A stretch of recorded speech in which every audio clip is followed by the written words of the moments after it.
নমস্কাৰ আজিৰ এই বিশেষ বক্তৃতানুষ্ঠানত উপস্থিত ঐতিহ্যমণ্ডিত আৰ্য বিদ্যাপীঠ মহাবিদ্যালয়ৰ সন্মানীয় অধ্যক্ষ ডক্টৰ প্ৰদীপ কুমাৰ ভট্টাচাৰ্য মহোদয় উপাধ্যক্ষা ডক্টৰ অনিতা তালুকদাৰ মহোদয়া IQSUৰ সমন্বয়ক সংগীতা কাকতি মহোদয়া প্ৰমুখ্যে এই মহাবিদ্যালয়ৰ সমূহ সন্মানীয় অধ্যাপক অধ্যাপিকাবৃন্দ আৰু ছাত্ৰ ছাত্ৰীসকল আজি শিক্ষক দিৱস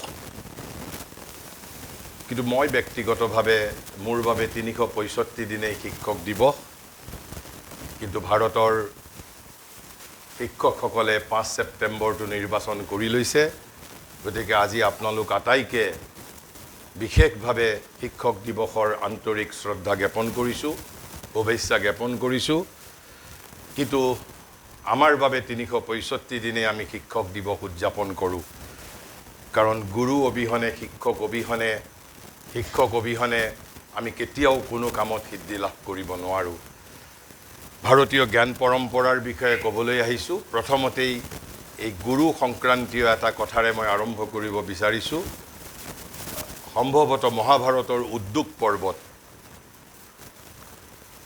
পৰ্ব মানে যেতিয়া যুদ্ধৰ প্ৰস্তুতি আৰম্ভ হৈছিল উদ্যোগ আৰম্ভ হৈছিল ধৃতৰাষ্ট্ৰৰ আন দোষ থাকিলেও ধৃতৰাষ্ট্ৰ কিন্তু খুব ধৃতৰাষ্ট্ৰৰ গভীৰ জ্ঞানৰ প্ৰতি তৃষ্ণা আছিল আৰু যেতিয়া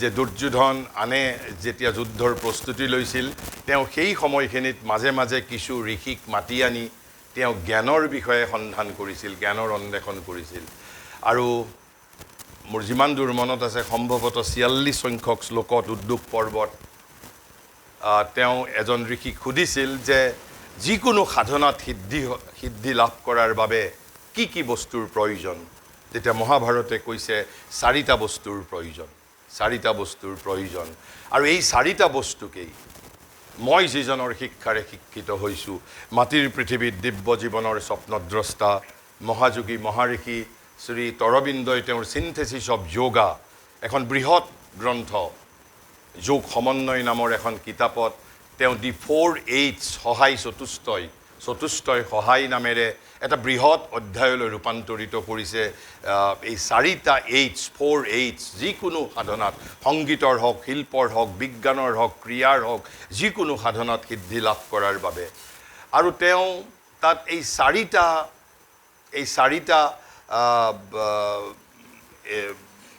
4টা যিটো মহাভাৰতে কৈছিল তাৰ প্ৰথমটো কৈছিল যে আমাক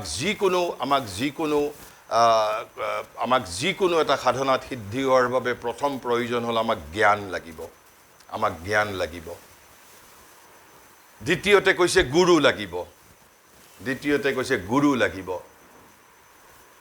তৃতীয়তে কৈছে উৎসাহ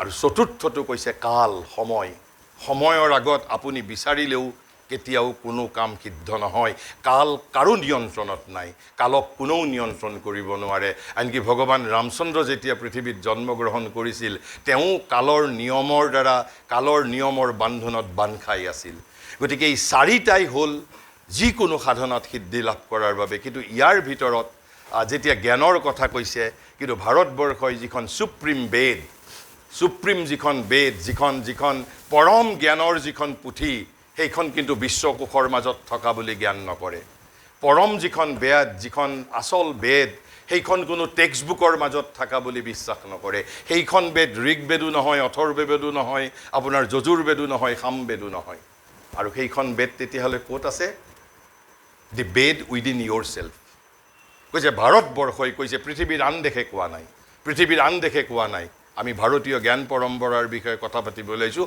ভাৰতবৰ্ষই দৃঢ়তাৰ সৈতে কৈছে 10,000 বছৰ পূৰ্বেই কৈছে all knowledge is within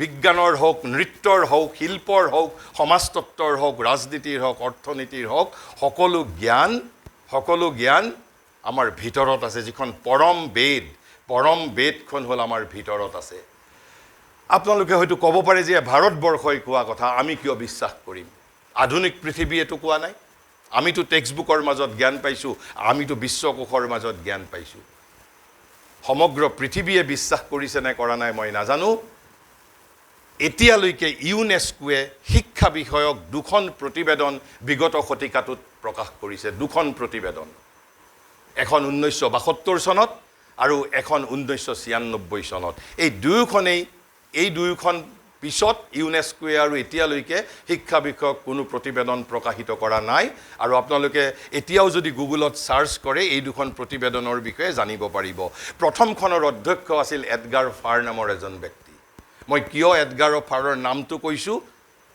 at least he was not Indian আৰু দ্বিতীয়খন যিখন 96 চনত ইউনেস্কোৱে প্ৰকাশ কৰিছিল সেইখনৰ অধ্যক্ষ আছিল জেক্স ডেলৰ নামৰ এজন ব্যক্তি He was also not an Indian. তেওঁ এজন ভাৰতীয় নাছিল প্ৰথমখনৰ যেটো শিৰোনাম আছিল 72 চনৰ প্ৰতিবেদনখনৰ শিৰোনামটো আছিল লাৰ্নিং টু বি মই গোটেই বিতং কথা ক'বলৈ নাযাওঁ আৰু দ্বিতীয়খন যিখন জেক্স ডেলৰে যিখন একেবাৰে শেহতীয়া ইউনেস্কোৰ শিক্ষা বিষয়ক প্ৰতিবেদন সেই প্ৰতিবেদনখনৰ অকল শিৰোনামটো শুনিলে আপোনালোক স্তম্ভিত হৈ যাব ভাৰতবৰ্ষই 10000 বছৰ আগত যি কথা কৈছিল 1996 চনত ইউনেস্কো হেজ একসেপ্টেড ইন টটো সম্পূৰ্ণৰূপে গ্ৰহণ কৰিছে আধুনিক পৃথিৱীৰ কোন কোন ৰাষ্ট্ৰই গ্ৰহণ কৰিছে মই নাজানো ভাৰতবৰ্ষইও স্বীকাৰ কৰিছে নাই মই নাজানো বাট ইউনেস্কো হেজ ডিক্লেয়াৰ্ড কি কৈছে কেৱল শিৰোনামখন কৈছে লাৰ্নিং দি ট্ৰেজাৰ উইদিন আপুনি 96 চনৰ মাত্ৰ আজিৰ পৰা 29 বছৰ পূৰ্বে আৰু এই যে ভাৰতবৰ্ষই কৈছে যিখন পৰম বেদ সেই পৰম বেদ ইজ নট দি ঋগ বেদ পৰম বেদ ইজ নট দি সামবেদ পৰম বেদ ইজ নট দি যজুৰ্বেদ পৰম বেদ ইজ নট দি অথৰ্ব বেদ যিখন পৰম বেদ যিখন supreme Veda is within my heart এইটো হ'ল ভাৰতীয় জ্ঞান প্ৰণালীৰ এটা বিশিষ্ট কথা আৰু দ্বিতীয়তে কৈছে গুৰু কোন আমি গুৰু বিষয়ক আমি সাধাৰণতে গুৰু বন্দনাৰ সময়ত এটা আমি মন্ত্ৰ কওঁ যে গুৰু ব্ৰহ্মা গুৰু ব্ৰহ্মা গুৰু বিষ্ণু গুৰুদেৱ মহেশ্বৰ যে গুৰু ব্ৰহ্মাও হ'ব লাগিব গুৰু বিষ্ণুও হ'ব লাগিব গুৰু মহেশ্বৰো লাগিব হ'ব তাৰ অৰ্থ কি ঠিক যিদৰে কৈছে all knowledge is within my heart সমগ্ৰ পৃথিৱীৰ 7.5 কোটি মানুহৰ বাবে কোটি কোটি বিষয়বস্তুৰ বাবে ভাৰতবৰ্ষই কৈছে there is only one true teacher যাক we carry 24 hours within our heart আৰু সেইজন গুৰুৱে নিজেই ঘোষণা কৰিছে কৈছে ঈশ্বৰ সৰ্বভূতানাং হৃদ্দেশে অৰ্জুন তিষ্ঠতি গীতাৰ 18 নম্বৰ অধ্যায়ৰ 61 নম্বৰ শ্লোকত কৃষ্ণই একেবাৰে দ্বিধাহীন কণ্ঠেৰে ঘোষণা কৰিছে ঈশ্বৰ সৰ্বভূতানাং হৃদ্দেশে অৰ্জুন তিষ্ঠতি আৰু প্ৰায় 8-10টা শ্লোকত গীতাই বাৰে বাৰে কৈছে মানুহৰ জ্ঞান মই নাশ কৰোঁ মই ভিতৰত থাকি কি কৰোঁ হোৱাট ইজ মাই বিজনেছ মই মানুহৰ ভিতৰত থাকি মানুহৰ জ্ঞান কেৱল মই নাশ কৰোঁ I am the real teacher. You may accept it, you may throw it away. It is up to you. It is up to your wisdom. You are free citizen of this free world. But this is what India says. India has been saying through the ages. The real teacher is within you. And he is only one, there is only one real teacher. Tenole baki শিক্ষকসকল কোন? Baki শিক্ষকসকল এই আসল শিক্ষকৰ প্ৰতিভূ হ'ব লাগিব has to be representative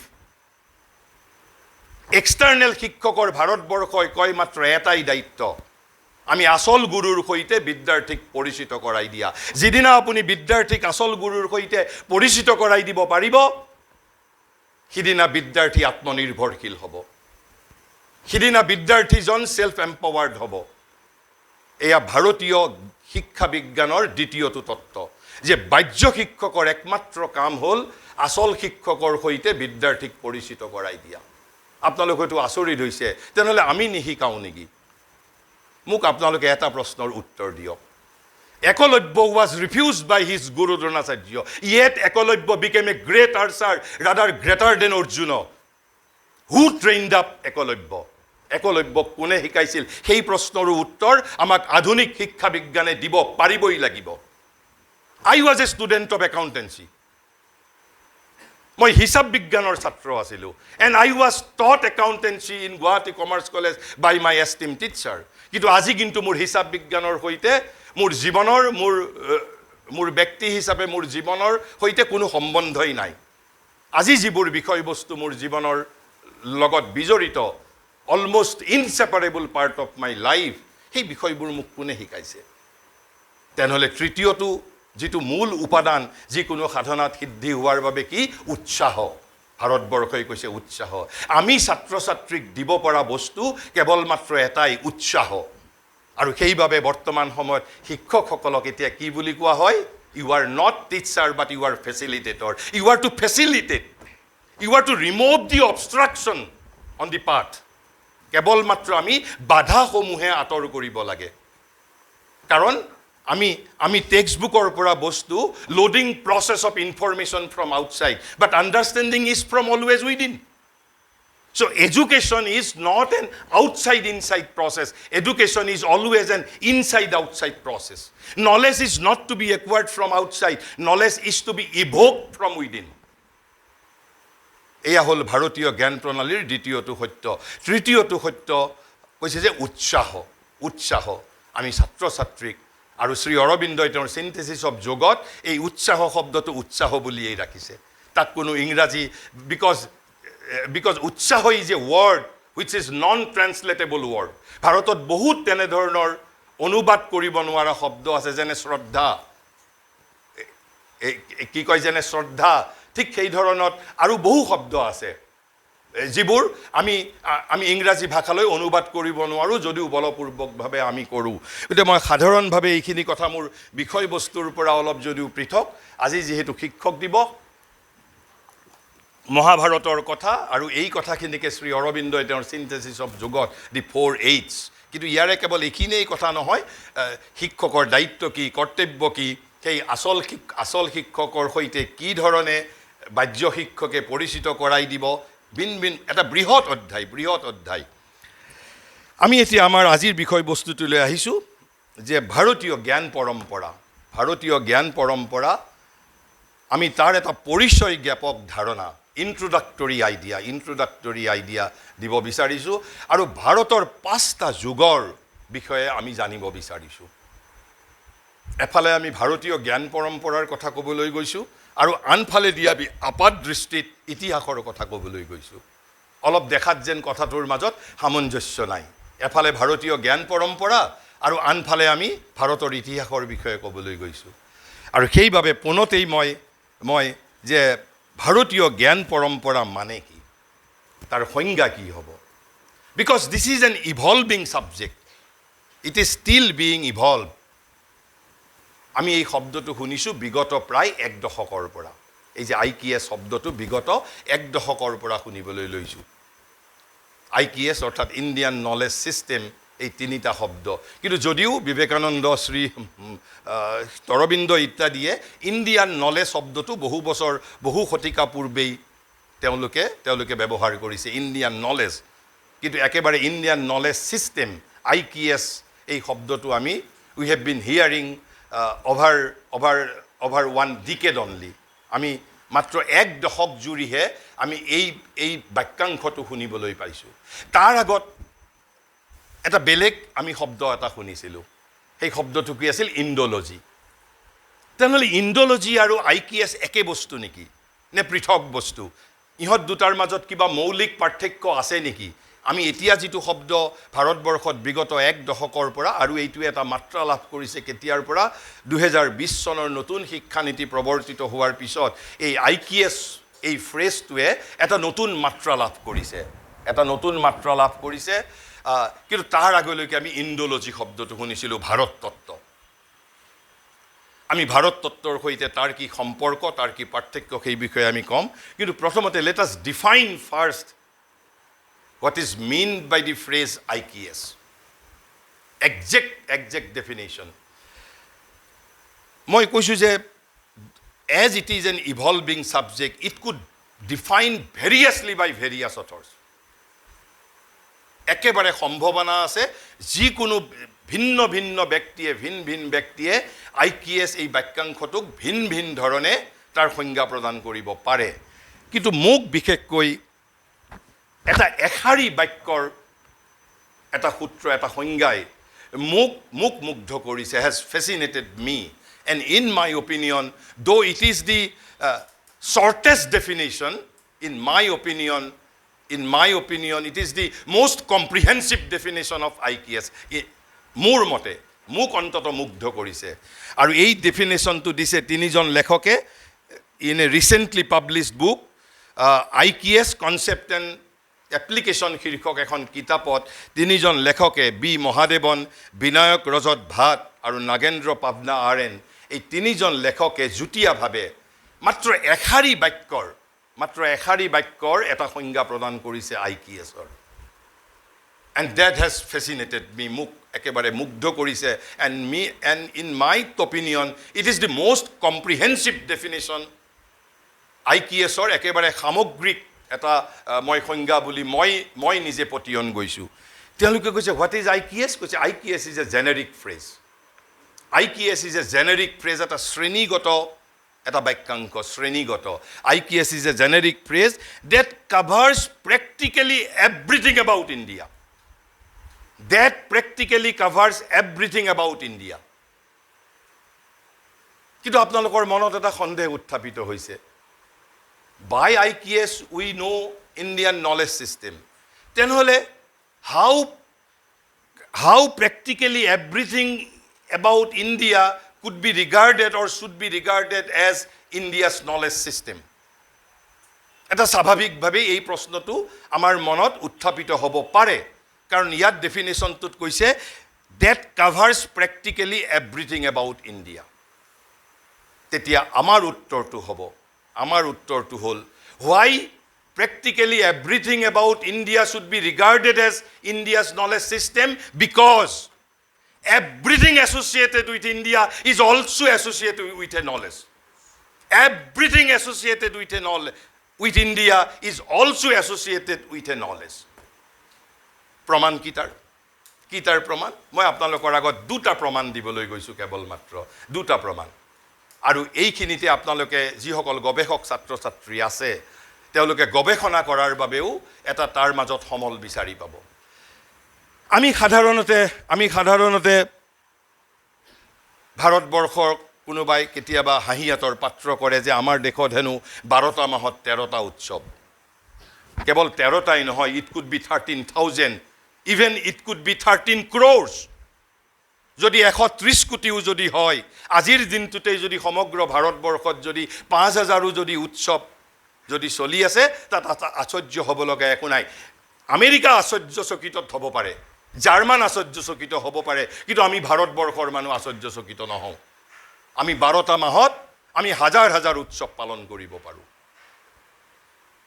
কিন্তু এই উৎসৱসমূহৰ অন্তৰালত আপোনালোকে কেৱল 4টা তত্ত্বই পাব আৰু সেইভাবে কৈছো everything associated with India is also associated with a knowledge আপুনি ভাৰতবৰ্ষৰ যিকোনো উৎসৱ from Karnataka to Kashmir from Nagaland to Nainital from Meghalaya to Maharashtra from Kashmir to Karnataka যিকোনো প্ৰদেশৰ যিকোনো এটা উৎসৱৰ যদি আপোনালোকে গৱেষণা কৰে যদি যুক্তিনিষ্ঠভাৱে সত্যনিষ্ঠভাৱে সাধুতাৰ সৈতে যদি গৱেষণা কৰে আপোনালোকে 4টা তত্ত্বৰ এটা নহয় এটা পাবই 4টা বস্তুৰ এটা নহয় এটা পাবই এই 4টা তত্ত্ব কি কৈছে হয় আপুনি you will find a concept of unity ঐক্যম যদি ঐক্যমৰ ধাৰণা যদি পোৱা নাই তেনেহলে কি পাব জ্ঞানম নলেজ তাৰ ভিতৰত এটা নলেজৰ সৈতে আপোনাৰ এটা পৰিচয় হ'ব যদি নলেজ পোৱা নাই ঐক্য পোৱা নাই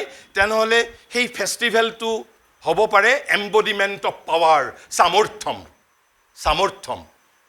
আৰু যদি সামৰ্থ্যমৰ বিষয়েও যদি সন্ধান পোৱা নাই তেনেহলে কি পাব পাৰে that very festival is an embodiment of sense of freedom স্বাতন্ত্ৰৰ অভিব্যক্তি আপুনি ভাৰতবৰ্ষৰ যিকোনো উৎসৱৰ অন্তৰালত এই 4টা তত্ত্বৰ ভিতৰত এটা নহয় এটা তত্ত্ব পাবই ঐক্যম জ্ঞানম সামৰ্থ্যম আৰু স্বাতন্ত্ৰম, এই চাৰিটা তত্ত্বৰ এটা নহয় এটা তত্ত্ব আপুনি পাবই পাব।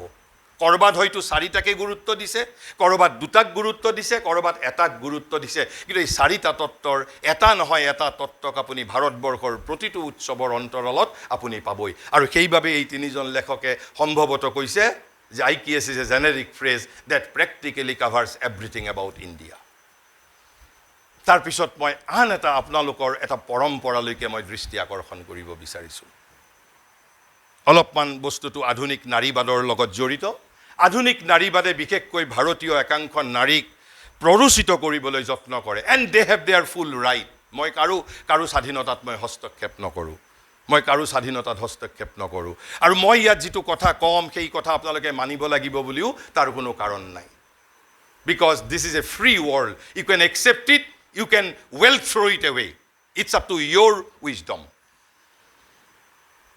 ভাৰতবৰ্ষই কৈছে আৰু এটা ভাৰতীয় জ্ঞান প্ৰণালীৰ কথা যে আপুনি নৃতত্বই অধ্যয়ন কৰক, অৰ্থনীতিয়ে অধ্যয়ন কৰক, গণিতেই অধ্যয়ন কৰক, আপুনি দৰ্শনেই অধ্যয়ন কৰক, আপুনি ক্ৰীড়াবিদেই হওক, আপুনি শিল্পীয়েই হওক, আপুনি নাট্যকাৰেই হওক, আপুনি ৰাজনীতিবিদেই হওক, either consciously or unconsciously we are all heading towards Brahman, we are all heading towards Brahman, either unconsciously or কনচিয়াছলি।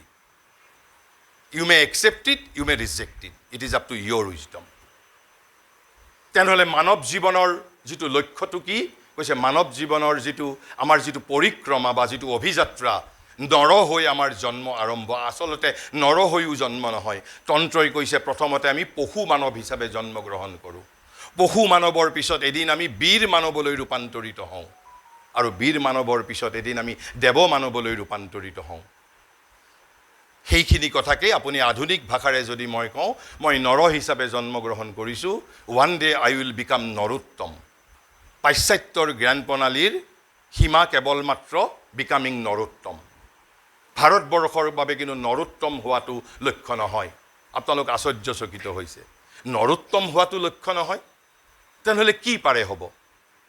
ভাৰতবৰ্ষই কৈছে ভাৰতবৰ্ষৰ বাবে নৰোত্তম মধ্যপৰ্বৰ এটা পৰ্যায়, is a middle term only. We have to become Narayan. নৰৰ পৰা এদিন নৰোত্তম, নৰোত্তমৰ পিছত আমি নাৰায়ণ হ'ব লাগিব। গীতাত সেই কথাটোৱেই 4 নম্বৰ অধ্যায়ৰ 10 নম্বৰ শ্লোকত কৈছে, মদ ভাৱম আগতা।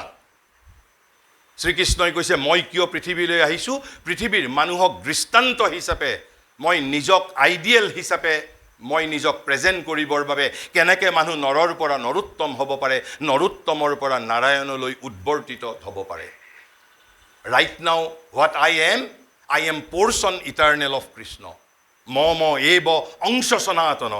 বৰ্তমান সময়ত মই অংশ সনাতন পোৰ্চন ইটাৰ্নেল। বাট মই হাজাৰ হাজাৰ বছৰৰ বাবে পোৰ্চন ইটাৰ্নেল হৈ নাথাকোঁ। One day I will became Krishna, I will became Narayan. কিন্তু পৃথিৱীৰ বহু ধৰ্মই, বহু আধ্যাত্মিকতাই এয়া ঈশ্বৰৰ প্ৰতি বিদ্ৰোহ হিচাপে বিবেচনা কৰে। তেনেহ'লে এই যে আমি বৃন্দাবনৰ কথা জানো যে ৰাধা কৃষ্ণৰ নামত বাউলী হৈছিল, গোপীসকল কৃষ্ণৰ নামত বাউলী হৈছিল। অকল ৰাধা আৰু গোপীয়েই নহয়, আনকি আধুনিক যুগত সৌসিদিনা ঐতিহাসিক মীৰাই নিজৰ ঘৰ বাৰী এৰি কৃষ্ণৰ, আপোনাৰ যেতিয়া কৃষ্ণক পাইছে তেতিয়া কৃষ্ণৰ পিছত দৌৰিছে, নিজৰ ঘৰ বাৰী পতি সংসাৰ সকলোকে ত্যাগ কৰি কৃষ্ণৰ পিছত তেওঁ দৌৰিছে। আমি প্ৰত্যেকেই দৌৰি আছোঁ, কনচিয়াছলি অৰ আনকনচিয়াছলি। পুৰুষ হ'ব পাৰে, নাৰী হ'ব পাৰে। যিদিনা কৃষ্ণক পাম আমিও আমাৰ ঘৰ সংসাৰ পতি সকলোকে ত্যাগ কৰিম। তাৰ বাবে হয়তো মীৰাৰ সময় হৈছিল, কিন্তু আমাৰ হয়তো আৰু 50,000 জনম লাগিব, আৰু 50,000 জনম লাগিব। আৰু সেইবাবে we all heading towards Krishna, we are all heading towards Krishna, পুৰুষেই হওক বা নাৰীয়েই হওক। এই যে আমাৰ নাৰীসকলে, বিবাহিত নাৰীসকলে মূৰত সেন্দুৰ পিন্ধে, আধুনিক নাৰীবাদে কয় এয়া হিউমেন হাজবেণ্ডৰ ওচৰত যেন দাসত্বৰ পৰিচায়ক। এই ধৰণে ভাৰতীয় নাৰীক প্ৰৰোচিত কৰিবলৈ যত্ন কৰে। ভাৰতীয় নাৰী প্ৰৰোচিত হ'বনে নহয় সেয়া তেওঁলোকৰ স্বাতন্ত্ৰৰ বিষয়, সেই ক্ষেত্ৰত মই হস্তক্ষেপ নকৰোঁ। কিন্তু ভাৰতবৰ্ষৰ ইয়াৰ যিটো আণ্ডাৰলাইং, যিটো তাৰ অন্তৰালত থকা সত্যটো হ'ল এই জগতৰ প্ৰতি আপোনালোকে হিউমেন হাজবেণ্ডৰ জৰিয়তে আচলতে ইউ আৰ ছিকিং ফৰ জগতৰ প্ৰতি।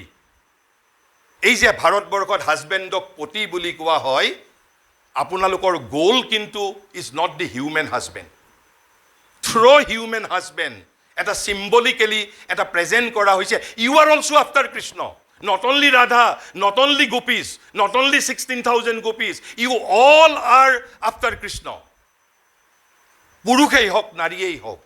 আৰু সেইবাবে আচলতে যেতিয়া মূৰত সেন্দুৰ পিন্ধিছিল এটা সময়ত ভাৰতবৰ্ষৰ নাৰীয়ে তেতিয়া 5টা মন্ত্ৰ মাতিছিল। এবাৰো নিজৰ মানৱ স্বামীৰ নাম নামাতিছিল। কাৰ নাম মাতিছিল? প্ৰথমতে যেতিয়া শিৰত সেন্দুৰ পিন্ধে তেতিয়া মন্ত্ৰোচ্চাৰণ কৰিছিল ওম কৃষ্ণায় নমঃ। যেতিয়া কপালত সেন্দুৰ পিন্ধে তেতিয়া মন্ত্ৰ উচ্চাৰণ কৰিছিল ওম কেশৱায় নমঃ। তাৰপিছত যেতিয়া ইয়াতে সেন্দুৰ লগাই তেতিয়া আপোনাৰ মন্ত্ৰ মাতিছিল ওম গোবিন্দায় নমঃ। আকৌ যেতিয়া শাখাত যেতিয়া সেন্দুৰ পিন্ধিছিল তেতিয়া মন্ত্ৰোচ্চাৰণ কৰিছিল ওম মধুসূদনায় নমঃ। আৰু কাপোৰত যেতিয়া সেন্দুৰ লগাইছিল তেতিয়া মন্ত্ৰোচ্চাৰণ কৰিছিল ওম বাসুদেৱায় নমঃ। আগত পিছত মধ্যত সকলোতে কেৱল কৃষ্ণ। আৰু সেইবাবে কৃষ্ণই গীতত কৈছে সৰ্বধৰ্মং পৰিত্যাজ্য মাম একং শৰণং ব্ৰজ। You may accept it, you may well reject it, it is up to your wisdom. কিন্তু এই যে মই কি ক্ষেত্ৰত এই কথাখিনি ক'লোঁ যে everything associated with India is also' associated with a knowledge. আপুনি গ্ৰহণ কৰিব পাৰে, গ্ৰহণ নকৰিব পাৰে, সেয়া আপোনাৰ স্বাতন্ত্ৰৰ বিষয়। তাৰপিছত তেনেহ'লে IKS আমি যেতিয়া ক'লোঁ তেনেহ'লে IKSৰ এমবিট কি হ'ব, পৰিধি কি হ'ব? IKSৰ পৰিধি কৈছে literature, culture, social practice, historical evidence and other such knowledge assets available in all Indian languages and in all Indian dialects. কেৱল মাত্ৰ 16টা 14টা স্বীকৃতপ্ৰাপ্ত ভাষাতেই নহয়, কেৱল সংস্কৃততেই নহয়, অসমীয়াতেই নহয়, বাংলাতেই নহয়, ভাৰতত যিমান উপভাষা আছে, হাজাৰ হাজাৰ উপভাষা আছে, এই প্ৰত্যেকটো ভাষাৰ মাজত য'তেই আমি জ্ঞান তত্ত্ব পাম that will fall under the purview of IKS. গতিকে তাৰ কিমান বিস্তৃত এটা পৰিধি। তাৰপিছত ভৌগোলিক কৈছে and the geographical regions, all geographical regions will all technically fall under the ambit of IKS. ভাৰতবৰ্ষৰ ইতিহাস, ভূগোল, সমাজতত্ত্ব, ভাৰতৰ ইতিহাস, সকলোবোৰ বস্তু, আনকি ভাৰতৰ প্ৰতিটো ভাষা, প্ৰতিটো উপভাষাৰ মাজত থকা, সেয়া মেঘালয়ৰে উপভাষা হওক বা মহাৰাষ্ট্ৰৰে হওক। তেনেহ'লে তাৰপিছত এটা প্ৰশ্ন আহিব, what should be the time dimension. Time dimension আমি যে আজি ইয়াত 5টা আমি যুগৰ বিষয়ে, ভাৰতৰ অতীতৰ 5টা যুগৰ বিষয়ে আলোচনা কৰিবলৈ বিচাৰিছোঁ। কৈছে দি আদাৰ aspect of the issue is the time dimension. Why time dimension? মইতো এটা কাৰণ ক'লোঁ যে হোৱাই practically covers everything about India is Indian knowledge system. তাৰ আৰু এটা যুক্তি হ'ল knowledge is continuously synthesized by any society. জ্ঞান এটা one time affair নহয়, it's a continuous process. আৰু সেইবাবেই এই লেখক তিনিজনে কৈছে knowledge assets available in India from the prehistoric times to the current day. Prehistoric time to the current day, অৰ্থাৎ আজি 5 ছেপ্টেম্বৰ 2025 চনলৈকে য'তেই জ্ঞান তত্ত্ব পাম একেবাৰে প্ৰিহিষ্টৰিক, একেবাৰে প্ৰাগ ঐতিহাসিক যুগৰ পৰা আজি 5 ছেপ্টেম্বৰ 2025লৈ। কৈছে যে will all qualify to be part of the IKS। তাৰ মাজত মই এড কৰিছোঁ even future will have to be taken into consideration. IKSৰ পাৰভিউৰ মাজত India's past, India's present, even the future India, the vision for future India will have to be taken into consideration. So' it is everything about India. IKS means everything about India, because everything about India, everything associated with India is also associated with a knowledge. and knowledge is continuously synthesized by any society. তেনেহ'লে আপোনালোকে এইখিনি অন্তত জনাৰ পিছত এটা বস্তু বুজি পাইছে যে কৈছে যে ফৰ এ নেশ্যন উইথ মোৰ then 5,000 years of recorded history, more than 5,000 years, it could be even more than 10,000 years. কৈছে abundant cultural and archaeological artifacts, literature, social and community practices defining what constitute Indian knowledge is itself a huge challenge. এটা এটা বিৰাট প্ৰত্যাহ্বান। অন্তত মোক 5,000 জন্ম ল'লেও ভাৰতীয় জ্ঞান পৰম্পৰাৰ বিষয়ে শতকৰা 100% জানিলোঁ বুলি অন্তত মই দাবী কৰিব নোৱাৰোঁ। মই দাবী কৰিব নোৱাৰিম। Because it is almost infinite. Because it is almost infinite. Almost infinite. তেনেহ'লে ইয়াৰ মাজত আৰু বহু কথা আছে, মই কেৱল পৰিচয় জ্ঞাপক কৈছোঁ। ইয়াৰ মাজত তেনেহ'লে মই যিটো উল্লেখ কৰিছিলোঁ প্ৰথমতে ইণ্ডোলজিৰ সৈতে কি সম্বন্ধ, ভাৰতীয় জ্ঞান পৰম্পৰা আৰু ভাৰত তত্ত্ব অথবা ইণ্ডিয়ান নলেজ ছিষ্টেম আৰু ইণ্ডোলজি, এই দুটাৰ মাজত কিবা পাৰ্থক্য আছেনে, নে কেৱল মাত্ৰ Indian knowledge system is a new name? নহয়, ইয়াৰ মাজত পাৰ্থক্য আছে, হিউজ গেপ আছে। Fundamental and radical difference between this two words, two phrase. প্ৰথমটো, the phrase IKS is being coined by Indians themselves. আমি ভাৰতীয়সকলে এই যিটো বাক্যাংশ ভাৰতীয়সকলে তৈয়াৰ কৰিছে, প্ৰস্তুত কৰিছে। তেনেহ'লে নিশ্চিত যে ভাৰত তত্ত্ব Indology was never coined by India as such, it was coined by the westerners. পাশ্চাত্যবাসীসকলে, পাশ্চাত্যৰ পণ্ডিতসকলে এই শব্দটো ব্যৱহাৰ কৰিছিল। Why? To study the South Asian studies, basically South Asian studies, দক্ষিণ এছিয়া বিষয়ক জ্ঞান আহৰণ কৰিবৰ বাবে।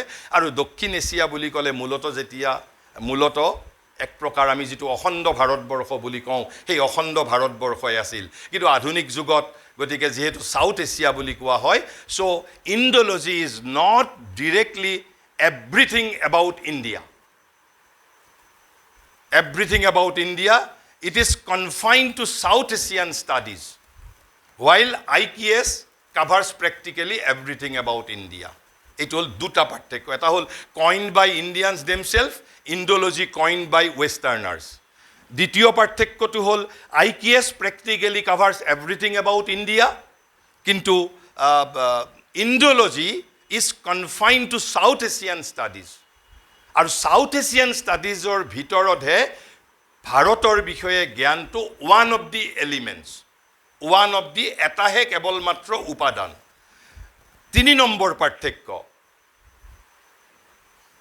ইণ্ডোলজি covers only 4 aspects of India, or for that matter 4 aspects of South Asian studies, 4 aspect only. Specifically সেই 4টা এছপেক্ট কি? Language, literature, history and culture. That's all. History, culture, literature, language. But IKS covers practically everything about India. IKS or কোনো সীমা নাই, অসীম, অনন্ত। Anything that is related to India will be part of IKS. কিন্তু আপুনি ইণ্ডোলজি কেৱল এই 4টা তত্ত্বৰ মাজত সীমাবদ্ধ, language, literature, history and culture. তাৰ পিছৰ পাৰ্থক্যটো হ'ল Indology is purely an academic study. But what is the difference between academic and non academic study? Academic study is a methodological study. এই যে আপোনালোকে PhD কৰিলে, তাত কণ্টেণ্ট, মোৰ ইন মাই অপিনিয়ন, মই নাজানো, তাত কণ্টেণ্টতকৈ মেথডলজি ডমিনেটছ। ৰিচাৰ্চ ৱৰ্কতকৈও, সত্যৰ সন্ধানতকৈও আধুনিক যুগৰ PhD গৱেষণা পত্ৰত মই ভাবোঁ, মই নাজানো, I may be wrong also, it is the methodology what dominates the entire proceeding. তাতে কণ্টেণ্টছটো কিমান গুৰুত্বপূৰ্ণ, personally I am not aware. ঠিক সেইধৰণে একাডেমিক ষ্টাডি মানে হ'ল এটা methodology, evaluation, discipline, syllabus, language, লেকচাৰ্ছ, workshop, এটা তাৰ ষ্ট্ৰিক্ট ডিচিপ্লিন থাকে। একাডেমিক আমি ৰিজিম বুলি ক'লে, আমি একাডেমিক ষ্টাডি বুলি ক'লে এইবোৰ উপাদান থাকিব লাগিব। কিন্তু IKS IQS includes academic and non-academic studies both. Anything, in any means, anything by any means. তাৰ কিবা মেথডোলজি থাকিব লাগিব বুলি কথা নাই, তাৰ সিলেবাস থাকিব লাগিব বুলি কথা নাই, থাকিলেও ভাল আৰু যদি নাথাকে তাতো কোনো আপত্তিৰ কাৰণ নাই।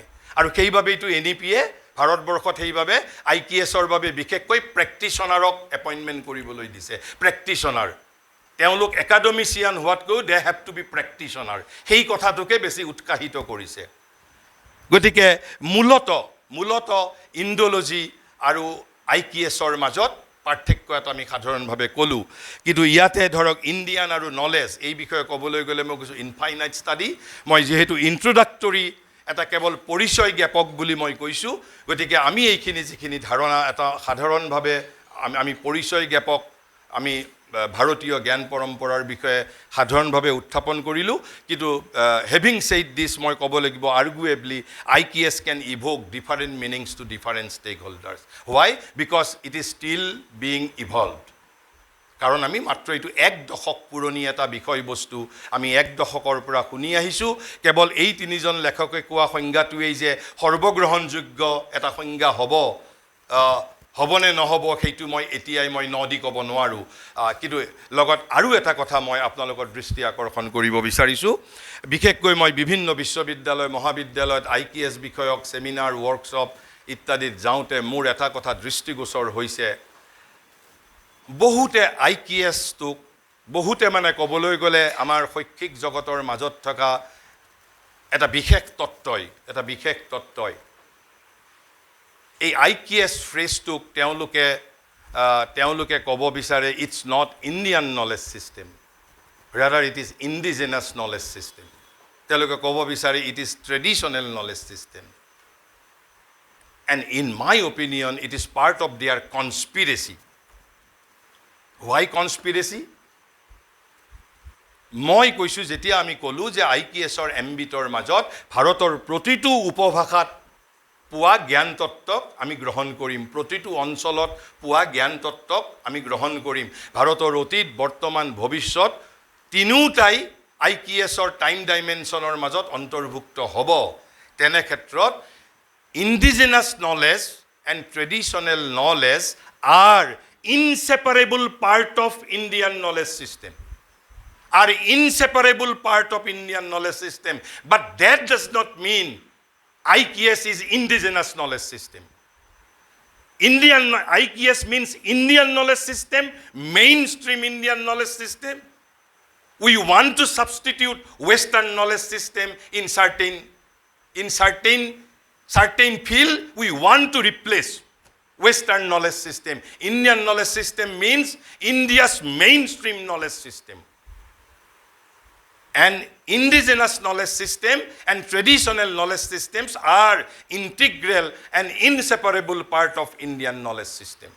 আনকি বহু সময়ত মই অলপ দিন আগতে এখন বিশ্ববিদ্যালয়ত বক্তৃতা দিবলৈ যাওঁতে এজন সন্মানীয় অধ্যাপকে তেওঁৰ বিষয়বস্তুটোত নামকৰণ কৰিছিল। পিছত সঞ্চালকে মোৰ পৰা মতামতো বিচাৰিছিল, মই মতামত দিছিলোঁ অলপ বেলেগ ধৰণে।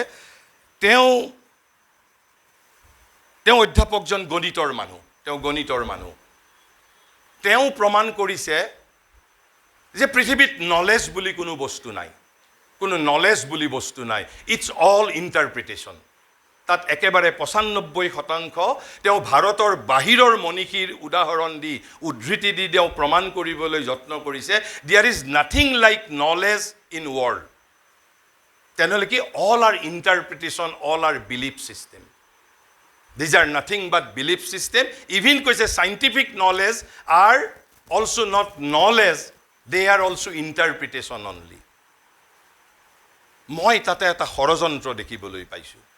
যদি নলেজ একো নাই বুলি প্ৰমাণ কৰিবলৈ পৰা যায় তেনেহ'লে Indian knowledge system will also' cease to exist.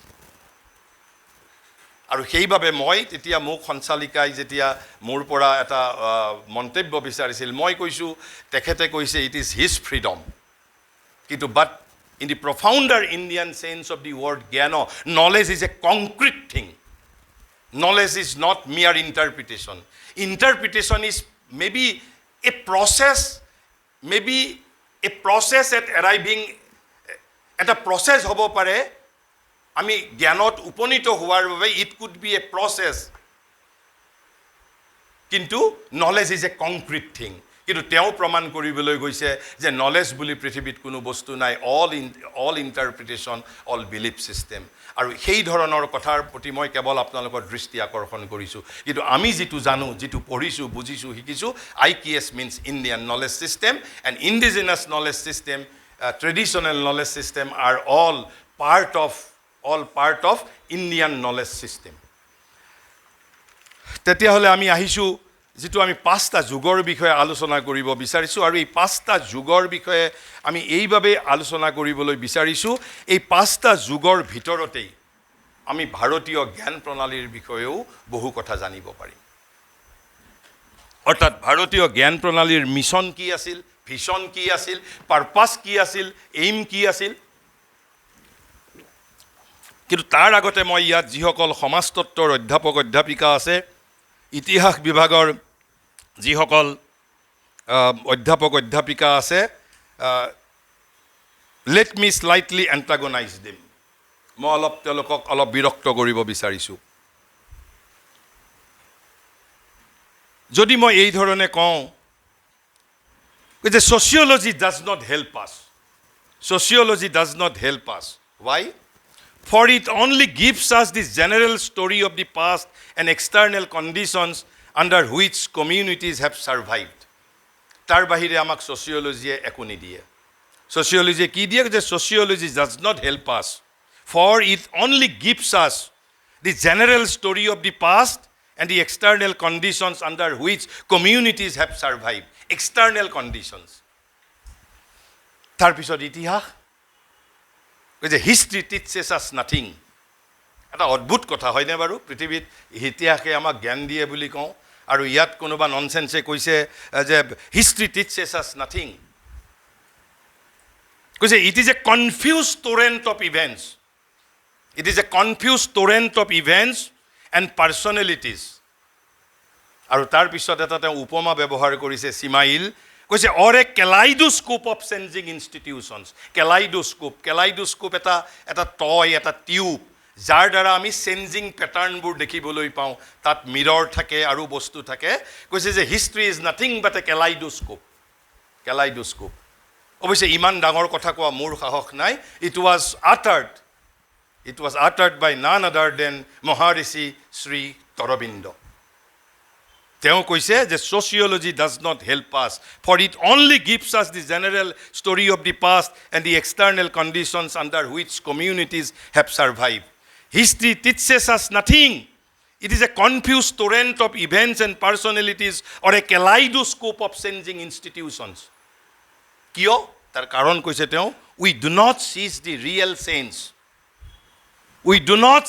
real sense of all this change এই যে পৰিৱৰ্তনবোৰ যে হৈছে পৃথিৱীত তাৰ কাৰণবোৰ জানো আমাক সমাজতত্ত্বই কয় যে এটা সময়ত ভাৰতৰ সমাজ ব্যৱস্থা এই ধৰণৰ আছিল আৰু আজি এই ধৰণৰ হৈছে কিন্তু পৰিৱৰ্তনটো কিয় হৈছে কলৈ আমি যাম সেই বিষয়ে সমাজতত্ত্বই আমাক একো কথা ক'ব নোৱাৰে ইতিহাসেও আমাক ক'ব নোৱাৰে কেৱল ইতিহাসে আমাক চেঞ্জিং ইনষ্টিটিউশনছ বিলাকৰ বিষয়ে যে আগতে প্ৰজাতন্ত্ৰ আছিল এতিয়া গণতন্ত্ৰ হৈছে আগত এই ধৰণৰ শিক্ষা ব্যৱস্থা আছিল এতিয়া এই ধৰণৰ শিক্ষা ব্যৱস্থা হৈছে যেটো ৰূপৰ পৰিৱৰ্তন হৈছে দি চেঞ্জ অফ ফৰ্ম কেৱল মাত্ৰ সেই বিষয়েহে আমাক ক'ব পাৰে তাৰ বাহিৰে আৰু একো ক'ব নোৱাৰে কৈছে we do not seize the real sense of all this change and this continual streaming forward of human life in the channels of time এই যে অনন্ত কালৰ গতিত মানুহ যে প্ৰবাহিত হৈ আছে অথচ এই পৰিৱৰ্তনবোৰ হৈ আছে তাৰ কোনো কাৰণ তাৰ কোনো অন্তৰালৰ কথা নেইডাৰ সমাজতত্ত্ব nor history এটাইও আমাক একো ব্যাখ্যা কৰিব নোৱাৰে it is nothing but a kaleidoscope আৰু তাৰ পিছত শ্ৰী অৰবিন্দই কৈছে nothing is more obscure to humanity or least seized by its understanding কৈছে যে ইয়াতকৈ আৰু মানৱৰ বাবে মানুহৰ বাবে অস্পষ্ট কথা একোৱেই নাই কি কথা কৈছে whether in the power that moves it এই যে মানৱ জাতিক কি শক্তিয়ে পৰিচালিত কৰিছে, whether in the power that moves it or the sense of the aim towards which it moves. এই যে মানৱ জাতি আমি কি লক্ষ্যৰ অভিমুখে গতি কৰিছোঁ আৰু মানৱ জাতিক কি শক্তিয়ে ড্ৰাইভ কৰিছে, পৰিচালিত কৰিছে, এই বিষয়ে মানুহে আটাইতকৈ যদি কম জানে এই বিষয়ে জানে, ৰকেট ছায়েন্সৰ বিষয়ে বেছি জানিব পাৰে, মহাকাশত কেনেকৈ মই বিচৰণ কৰিব লাগে সেই বিষয়ে মানৱতাই বেছি জানিব পাৰে, কিন্তু মানৱ জাতিক কোনে পৰিচালিত কৰিছে and towards which we are moving, আৰু কৈছে আৰু তাতকৈ কৈছে then it's on communal and collective life. ব্যক্তিৰ জীৱন হ'ল এইটো, ব্যক্তিৰ জীৱনৰ ক্ষেত্ৰত কৈছে আমাৰ কালেক্টিভলি এজ এ ছ'চাইটি আমাক কোনে পৰিচালিত কৰিছে আৰু আমি কলৈ মুভ কৰি আছোঁ, কলৈ অগ্ৰসৰ হৈছোঁ, এই বিষয়ে মানুহে একো নাজানে বুলি কৈছে। আটাইতকৈ এই বিষয়ে আটাইতকৈ কম জানে, কৈছে least by its understanding. আমাৰ সমস্যাটো সেইবাবেই ইতিহাস অধ্যয়নৰ পৰা আমি বিশেষভাৱে উপকৃত নহওঁ, সমাজতত্বৰ অধ্যয়নৰ পৰা আমি উপকৃত নহওঁ। সেইবাবে নতুনকৈ এটা হিষ্ট্ৰীৰ এটা নতুন পদ্ধতি যিসকল স্পিৰিচুৱেলিষ্ট তেওঁলোকে সকলোতে যে medicine by consciousness, history by consciousness, যে প্ৰত্যেকৰে অন্তৰালত তাৰ যিটো ৰূপ is not the material fact, সেই ৰূপৰ অন্তৰালত অৰ্থাৎ ডাৰুইনে যিটো বিৱৰ্তনৰ তত্ত্বৰ কথা কৈ গৈছে, ইট ইজ মিয়াৰ ষ্টেটমেণ্ট অফ ফেক্টছ। কিয় মই ষ্টেটমেণ্টছ অফ ফেক্টছ বুলি কৈছোঁ? কৈছে যে মানুহ যে পাথৰ আছিল, পাথৰৰ পৰা উদ্ভিদ হৈছে, উদ্ভিদৰ পৰা এককোষী প্ৰাণী হৈছে, তাৰ পৰা লাহে লাহে একেবাৰে সজীৱ একেবাৰে বৃহৎ আকাৰৰ প্ৰাণী হৈছে, তাৰপিছত মানুহ হৈছে। মিয়াৰ চেঞ্জ অফ ফৰ্ম, কেৱল মাত্ৰ যিটো ৰূপৰ পৰিৱৰ্তন হৈছে সেই বিষয়ে ডাৰুইনে কেৱল আমাক তেওঁৰ অবজাৰভেশ্যনটো আমাৰ আগত কৈছে। বাট হোৱাই দিছ চেঞ্জেছ হেভ টেকেন প্লেচ,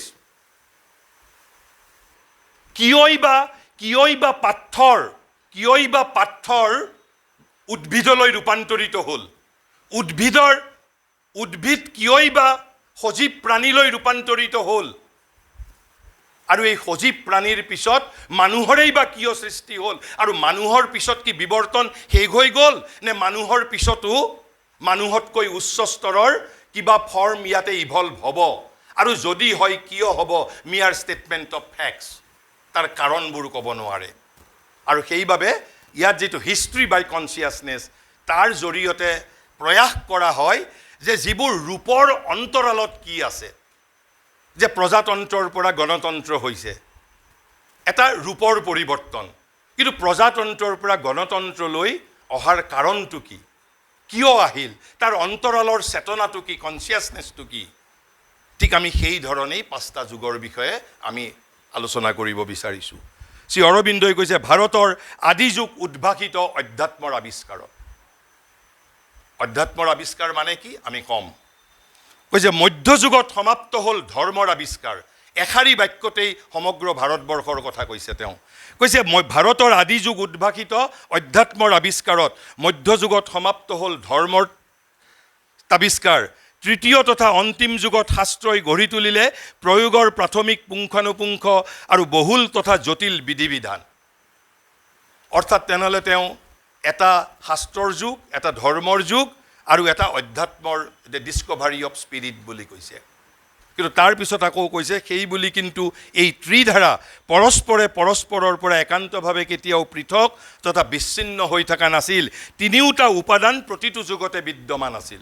কেৱল ক'বলৈ সুবিধাৰ বাবে বা কোনোবাটো যুগত এটা বস্তুক বেছি গুৰুত্ব প্ৰদান কৰা হৈছে, কিন্তু তাৰ অৰ্থ এইটো নহয় যে বাকী দুটা তাৰ লগত বিজড়িত হৈ থকা নাছিল। কিন্তু আমি বুজিবৰ সুবিধাৰ বাবে তিনিটা যুগ বুলি যদি কোৱা হৈছে, আচল তিনিটাই প্ৰতিটো যুগতেই একে সময়তে বৰ্তমান আছিল, কিন্তু প্ৰতিটো সময়ত এটা এটা বস্তুৰ ওপৰত গুৰুত্ব প্ৰদান বেছিকৈ কৰা হৈছিল। কৈছে her first period was luminous with the discovery of the spirit, her second completed the discovery of the dharma, her third elaborated the first simpler formation of the shastras into detail. অৰ্থাৎ প্ৰথমতে যিবোৰ শাস্ত্ৰ প্ৰস্তুত কৰা হৈছিল তাক এটা পৰ্যায়ত গৈ পুংখানুপুংখ ইন টু ডিটেইল কিন্তু ইয়াত যেটা ধৰ্মৰ আৱিষ্কাৰ বুলি কৈছে, but don't take it in the popular sense of the religion. এই ধৰ্মৰ অৰ্থটো পৃথক। ধৰ্ম মানে আচলতে কৰ্মৰ যুগৰ কথা কৈছে। ধৰ্ম শব্দটো আমাৰ যিটো উইল পাৱাৰৰ কথা কৈছে, উইল। আমি এনেকৈও ক'ব পাৰোঁ এজ অফ উইল। ইয়াত ধৰ্ম মানে এই প্ৰতিষ্ঠানিক ৰিলিজনৰ কথা কোৱা হোৱা নাই। প্ৰথমতে তেওঁ এই তিনিটা যুগৰ কথা কৈ লৈছে মোটামুটিভাৱে।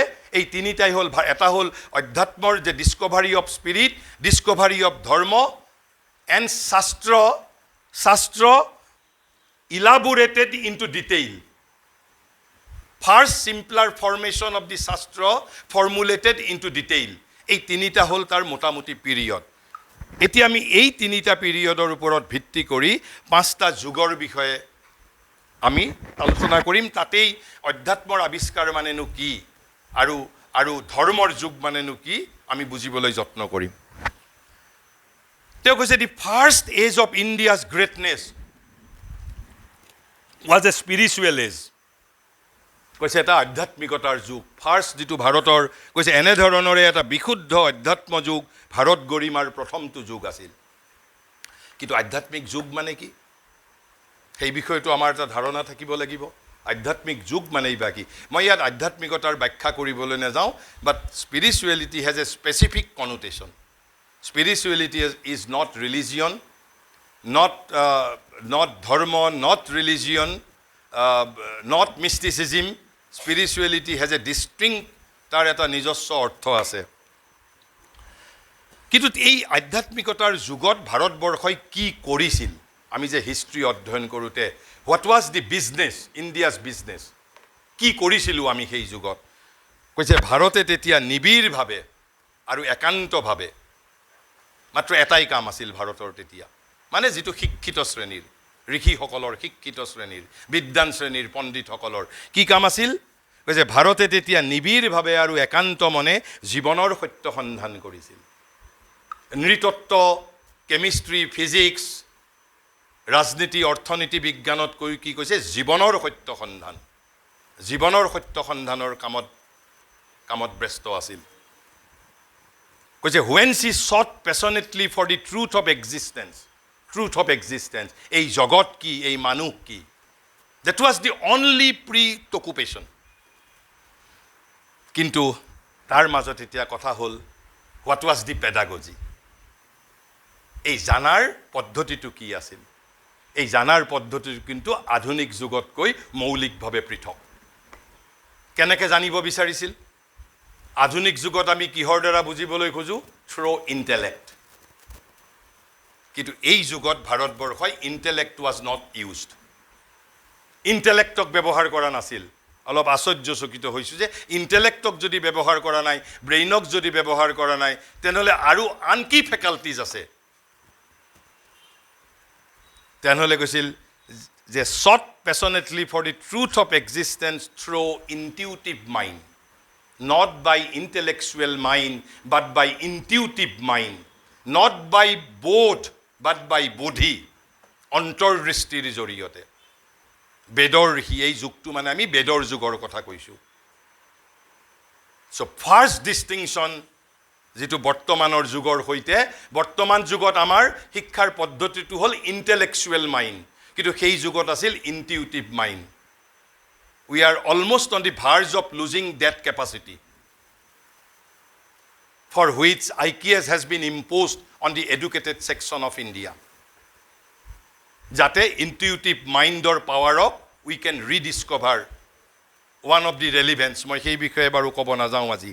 Aru tar bisot koise and through an inner experience and interpretation. বৰ্তমান যুগত কিন্তু যিটো এক্সপেৰিয়েঞ্চটো অকল আউটাৰ ৱৰ্ল্ডৰ, আমি বস্তুৰ বাহিৰত কি আছে। কিন্তু ভাৰতবৰ্ষই তেতিয়া যিটো জীৱনৰ সত্য সন্ধান কৰিছিল, তেতিয়া মোডাছ অপাৰেণ্ডেটো কি আছিল? Through N inner experience and interpretation of what that is the most important. ইয়াত তিনিটা কথা কোৱা হৈছে যে মেইন যিটো ফেকাল্টি ইউজ কৰিছিল intuitive mind, process was inner experience and interpretation, but of what? Inner experience, car inner experience আৰু interpretation কৰিছিল?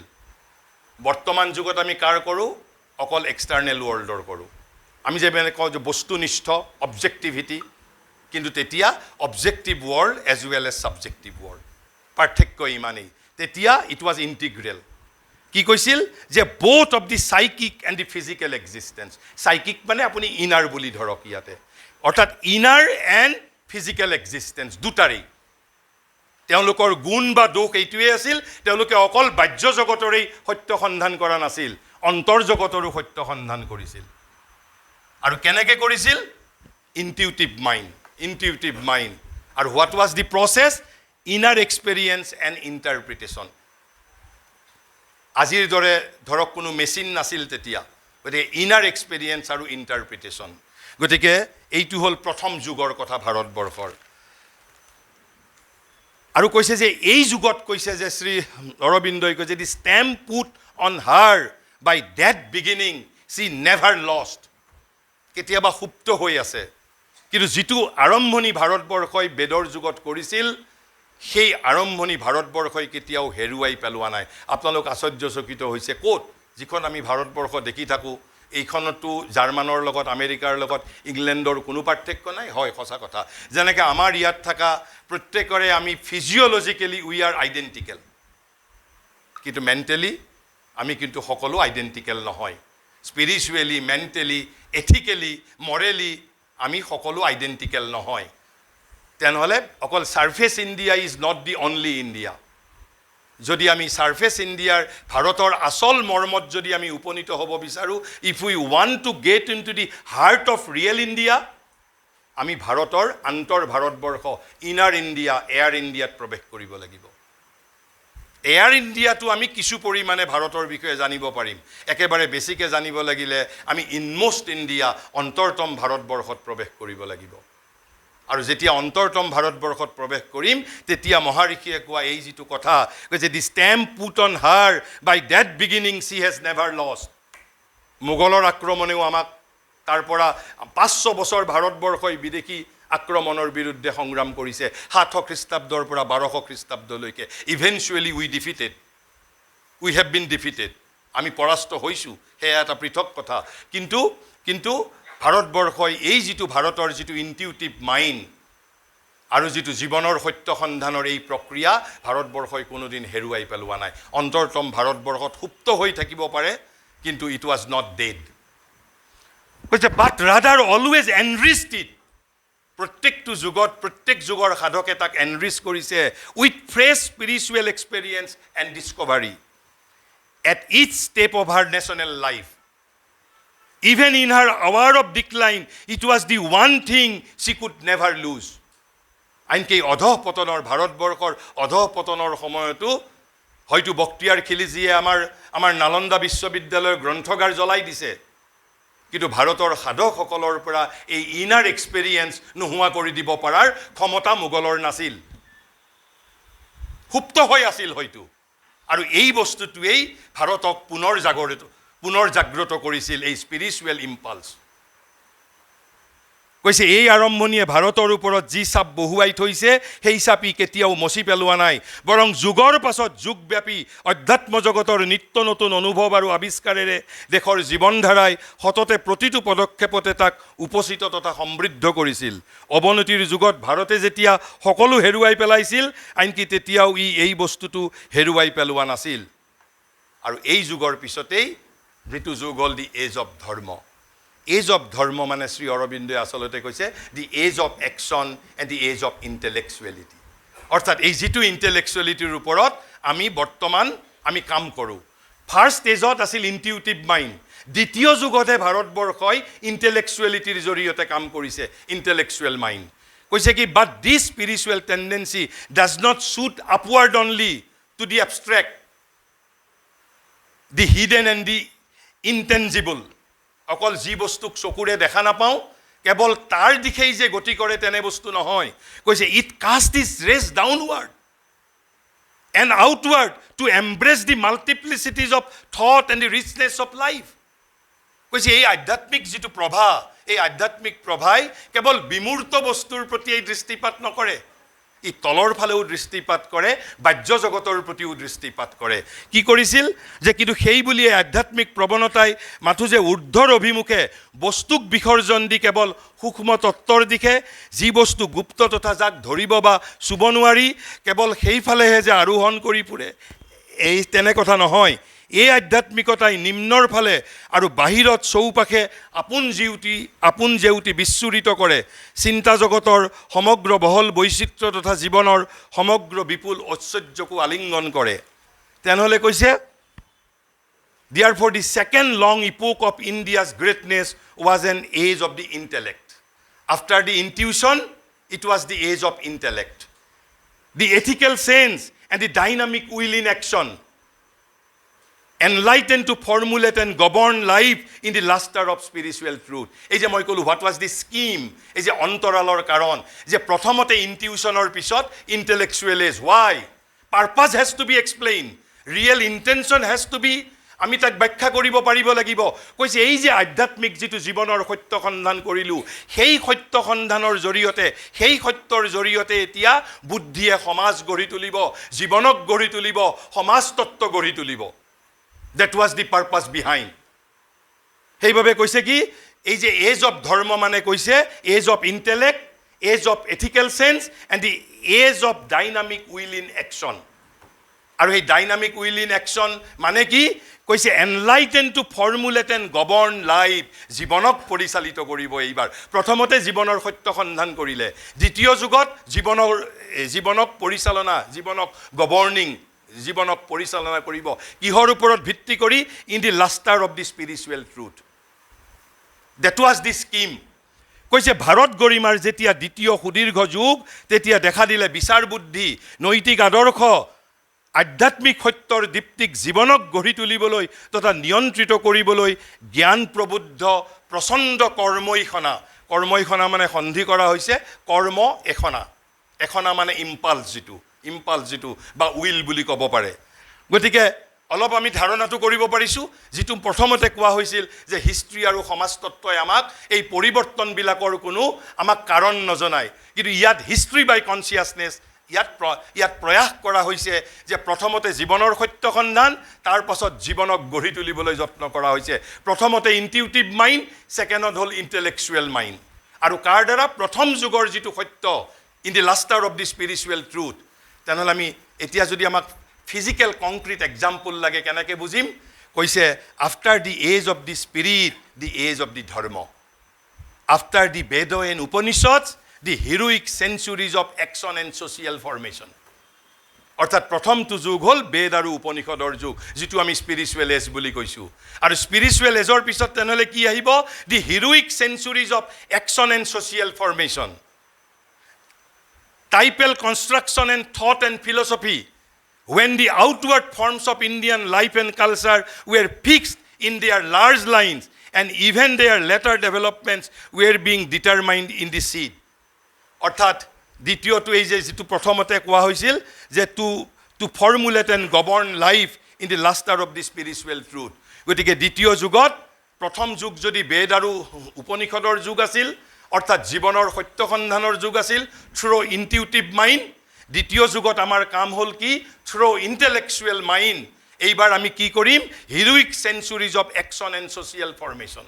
অৰ্থাৎ আমি জীৱনক গঢ়ি তুলিম, জীৱনক নিয়ন্ত্ৰিত কৰিবৰ বাবে সমাজতত্ত্ব গঢ়ি তুলিম, সমাজতত্ত্ব গঢ়ি তুলিম। আৰু তাক আৰু ভালদৰে বুজিবৰ বাবে আমি ক'ব পাৰোঁ after the age of Veda and Upanishad, it was the heroic age of epics, Mahabharata আৰু ৰামায়ণৰ যুগ। আচলতে বেদ আৰু উপনিষদত যিটো তত্ত্ব হিচাপে আছে, যিটো ঋষিসকলে দৰ্শন কৰিছিল থ্ৰু ইনটিউটিভ মাইণ্ড, একেখিনি বস্তুক এইবাৰ ৰামায়ণ আৰু মহাভাৰতত জীৱনৰ মাজত অভিব্যক্ত কৰিবলৈ প্ৰয়াস কৰা হৈছিল। Date was the scheme. যদি আপুনি বেদ আৰু উপনিষদ যদি অধ্যয়ন কৰিব নোৱাৰে, ৰামায়ণ আৰু মহাভাৰত যদি অধ্যয়ন কৰিছে, ৰামায়ণ আৰু মহাভাৰতত আপুনি অল ক্ৰিয়েটিভ ইণ্টাৰপ্ৰিটেশ্যন পাব। বেদ আৰু উপনিষদত যিটো এফৰিষ্টিকেলি আছে, যিটো সূত্ৰাকাৰে আছে, তাকেই জীৱনৰ মাজত ব্যাখ্যা কৰিবলৈ যত্ন কৰিছে ৰামায়ণ আৰু মহাভাৰতে। That is the difference between Ramayana Mahabharata and the Veda আৰু উপনিষদৰ মাজত। আৰু সেইবাবেই কৈছে যে আত্মজ্ঞানৰ যুগৰ পাছত দেখা দিলে ধৰ্মৰ যুগে। ধৰ্মৰ যুগ মানে কি? কৈছে বেদ তথা উপনিষদৰ পাছত কৰ্ম আৰু সৃষ্টিৰ যুগ। কি কৰ্ম আৰু সৃষ্টি কৰিছিল? কৈছে ভাৰতে তেতিয়া বীৰ বিক্ৰমেৰে নিজৰ সমাজ প্ৰতিষ্ঠান, চিন্তাৰ আয়তন, নিজৰ দৰ্শনক গঢ়ি পিটি সেইবোৰৰ মূল ৰূপৰাজি গঢ়ি তুলিবলৈ যত্ন কৰিলে। পিছত তাৰ ডিটেইলিং হৈছে আৰু, কিন্তু ৰামায়ণ মহাভাৰতৰ মাজতেই ভাৰতীয় জীৱনবোধৰ, আপুনি মানিব পাৰে নামানিব পাৰে সেয়া আপোনাৰ স্বতন্ত্ৰতাৰ বিষয়, কিন্তু বেদ আৰু উপনিষদৰ আধ্যাত্মিক সত্যৰ দীপ্তিত ভাৰতৰ সমাজ জীৱনক গঢ়ি তুলিবলৈ যত্ন কৰিছিল একেই ঋষিসকলে। একেই ঋষি। এইবাৰ কিন্তু instrument Ramayana and Mahabharata, creative interpretation of Veda and Upanishad. কৈছে ভাৰতৰ জীৱনধাৰা তথা সংস্কৃতিৰ যিসমূহ বাহ্য কাঠাম, সেইবোৰৰ স্থূল আকাৰৰাজি এই যুগতেই চিৰদিনলৈ নিৰ্ধাৰিত হ'ল। স্থূল যিবোৰ মূল ফৰ্ম যিবোৰ, তাৰপিছত বেলেগ বেলেগ যুগত তাৰ কিছু পৰিৱৰ্তিত হৈছে। কৈছে আনকি ভৱিষ্যতে যিসমূহ নতুন সৃষ্টিয়ে দেখা দিব সেইবোৰৰো বীজ এই যুগতে ৰোপণ কৰা হ'ল। এয়া হ'ল দুটা যুগ ভাৰতবৰ্ষৰ। আপুনি এই ধৰণে হিষ্ট্ৰী কোনোবাই ব্যাখ্যা কৰিছে নে কৰা নাই আমি নাজানো।